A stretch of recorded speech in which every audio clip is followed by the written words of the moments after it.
नमस्कार, SPT news में आपका स्वागत है। पेश है 5 अगस्त बुधवार दोपहर 3:15 बजे राजस्थान के विभिन्न शहरों की 15 बड़ी खबरें। उत्तर पश्चिमी रेलवे के जोधपुर मंडल में कार्यरत 2 तकनीशियनों की सूझबूझ और मुस्तैदी से एक बड़ा रेल हादसा होने से बच गया। जैसलमेर में तैनात तकनीशियन लक्ष्य सिंह और राजेंद्र कुमार ने जयपुर जैसलमेर लीलन सुपरफास्ट एक्सप्रेस और दिल्ली जैसलमेर स्वर्ण नगरी सुपरफास्ट एक्सप्रेस में आई गंभीर तकनीकी खामियों को पकड़ लिया। अगर इन खामियों की अनदेखी की जाती तो दोनों ट्रेन बड़े हादसे का शिकार हो सकती थी। कर्मचारियों की सतर्कता और जिम्मेदारी के लिए उत्तर पश्चिमी रेलवे के महाप्रबंधक पंकज शर्मा ने उन्हें प्रशस्ति पत्र देकर सम्मानित किया और उनके काम की तारीफ की। मेडिकल काउंसलिंग कमेटी की ओर से नीट यूजी काउंसलिंग का पहला चरण आज 5 अगस्त से शुरू हो गया है। MBBS BDS 15% all India quota, केंद्रीय विश्वविद्यालयों, डीम्ड विश्वविद्यालयों, एम्स, जिपमर और अन्य भाग में लेने वाले संस्थानों में दाखिले के इच्छुक अभ्यर्थी आज से ऑनलाइन रजिस्ट्रेशन कर सकेंगे। हालांकि ऑनलाइन आवेदन प्रक्रिया आसान है, लेकिन रजिस्ट्रेशन शुरू होने से पहले सभी जरूरी दस्तावेज रखना बेहद जरूरी है। इससे आवेदन के दौरान किसी तरह की परेशानी या देरी से बचा जा सकता है। राजस्थान के भरतपुर, बीकानेर, जयपुर संभाग में बारिश तेज हो गई है। मौसम विभाग ने 17 जिलों में बारिश का येलो अलर्ट जारी किया है। मौसम विशेषज्ञों के मुताबिक राज्य के पूर्वी हिस्से पर एक साइक्लोनिक सर्कुलेशन बनने से अगले कुछ दिन उत्तर पूर्वी जिलों में अच्छी बरसात होने की उम्मीद है। वहीं कोटा, भरतपुर संभाग के जिलों में 7 से 8 अगस्त को कहीं कहीं भारी से अति भारी बारिश की चेतावनी जारी की गई है। पिछले कुछ दिनों से एक्टिव मानसून के कारण दिन के तापमान में भी 5 डिग्री तक की गिरावट हुई है। अमेरिका में 28,000 से ज्यादा अप्रवासी ट्रक ड्राइवरों के लाइसेंस रद्द कर दिए गए हैं। व्हाइट हाउस के प्रेस सेक्रेटरी कैरोलिन लेविट ने जानकारी देते हुए कहा कि ट्रंप प्रशासन ने इन कमर्शियल ट्रक ड्राइवरों के लाइसेंस निलंबित करते हुए उनकी जगह सेना के पूर्व सैनिकों को लाने के लिए एक प्रोग्राम शुरू किया है। ट्रंप प्रशासन ने यह भी जानकारी दी है कि राज्यों के साथ मिलकर 9500 ड्राइविंग स्कूल को बंद कर दिया गया है। इस ड्राइविंग स्कूलों पर ऐसे ट्रक ड्राइवरों की अमेरिका में गाड़ी चलाने में मदद करने का आरोप है।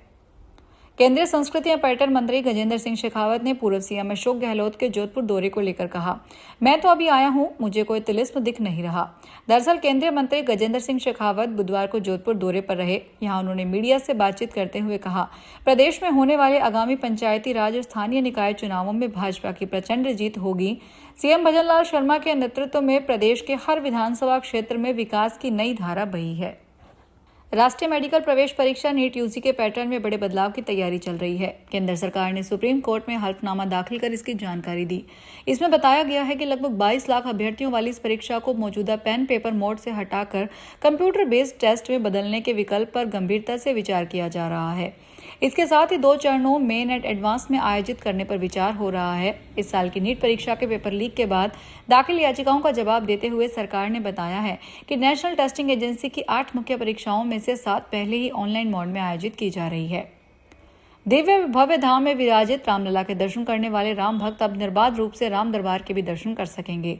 श्री राम जन्मभूमि तीर्थ क्षेत्र ट्रस्ट ने श्रद्धालुओं की सुविधा को ध्यान में रखते हुए राम दरबार दर्शन के लिए लागू पास की व्यवस्था समाप्त कर दी है। अब भक्तों को राम दरबार में दर्शन के लिए अलग से पास बनवाने की आवश्यकता नहीं होगी। रामनगरी में सावन माह का अलग ही उत्साह होता है। देश के कोने कोने से सावन मेले में बड़ी संख्या में श्रद्धालु पहुंच रहे हैं। ऐसे समय में पास व्यवस्था समाप्त होने से भक्तों को बड़ी राहत मिलेगी। बीकानेर में बुधवार को मौसम एक बार फिर सुस्त नजर आया। सुबह से ही आसमान पूरी तरह साफ रहा और सुबह 9 बजे तक तेज धूप निकली। मौसम विभाग ने पश्चिमी राजस्थान के किसी भी हिस्से में बुधवार को बारिश की संभावना नहीं जताई है। हालांकि 8 और 9 अगस्त को बीकानेर में एक बार फिर बारिश शुरू होने की उम्मीद है। वहीं अधिकतम तापमान 34.2 डिग्री सेल्सियस दर्ज किया गया है। बीकानेर में पिछले दिनों हुई हल्की बारिश के बाद तापमान में गिरावट दर्ज की गई है। इससे लोगों को गर्मी से कुछ राहत मिली, लेकिन बुधवार को मौसम साफ होने के साथ ही धूप का असर बढ़ने लगा है। अजमेर शहर में स्कूल व्याख्याता भर्ती परीक्षा के दौरान ट्रैफिक व्यवस्था संभाल रहे यातायात शाखा के एएसआई का सरकारी वायरलेस हैंडसेट ड्यूटी के दौरान चोरी हो गया। काफी तलाश और पूछताछ के बावजूद हैंडसेट नहीं मिलने पर एएसआई ने कोतवाली थाने में रिपोर्ट दी। पुलिस ने मामला दर्ज करके जांच शुरू कर दी है। कोतवाली थाना पुलिस के अनुसार यातायात शाखा में तैनात एएसआई मदन सिंह ने रिपोर्ट देकर बताया कि उनकी ड्यूटी क्लॉक टावर क्षेत्र में लगी हुई थी। उस दिन स्कूल व्याख्याता परीक्षा के कारण शहर में यातायात का दबाव अधिक था। आर्टिकल 370 हटाए जाने की 7वीं बरसी पर जम्मू कश्मीर में कड़ी सुरक्षा के बीच बुधवार को बेस कैंप से जारी अमरनाथ यात्रा रोक दी गई है। हालांकि प्रशासन ने जम्मू के भगवती नगर बेस कैंप से एक दिन के लिए अमरनाथ यात्रा रोकने की कोई खास वजह नहीं बताई, लेकिन सरकारी सूत्रों का कहना है कि मौजूदा हालात को देखते हुए एहतियात के तौर पर यह कदम उठाया गया है। अधिकारियों के मुताबिक आज सुबह तीर्थ यात्रियों के किसी नए जत्थे को जम्मू बेस कैंप से पहलगाम और बालटाल के बेस कैंपों के लिए जाने की मंजूरी नहीं दी गई है।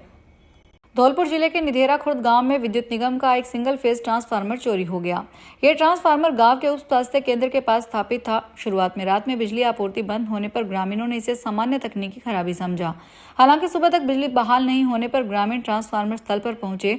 वहां उन्हें ट्रांसफार्मर गायब मिला और बिजली के तार कटे हुए पड़े थे, जिससे ग्रामीणों में हड़कंप मच गया। टोंक क्षेत्र के एक मकान में चोरों ने चोरी की वारदात को अंजाम दिया। चोर मकान की अलमारी में रखे सोने चांदी के जेवरात और नकदी चुरा कर ले गए। आज बुधवार सुबह इसकी जानकारी मकान मालिक को लगी तो उसने पुलिस को सूचना दी। पुलिस के बाद MIUM की भी मौके पर पहुंची और घटनास्थल का निरीक्षण किया। पीड़िता मधु तोशनीवाल ने बताया कि 2 जोड़ी चांदी की पायजेब, एक अंगूठी और 40,000 रुपए की चोरी हुई है।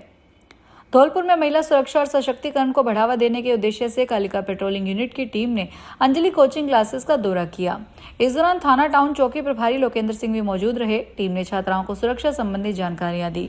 इस दौरान पुलिस अधिकारियों ने छात्राओं को महिला सुरक्षा, आत्मविश्वास और सतर्कता के प्रति जागरूक किया। उन्होंने कहा कि बेटियां किसी भी परिस्थिति में खुद को अकेला या कमजोर नहीं समझे। पुलिस प्रशासन उनकी सुरक्षा के लिए हर समय तत्पर है और किसी भी परेशानी की स्थिति में तत्काल सहायता उपलब्ध करवाई जाएगी।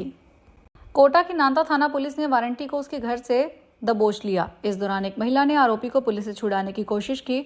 उसने पुलिस पर आरोपी के परिजनों से मारपीट का आरोप भी लगाया।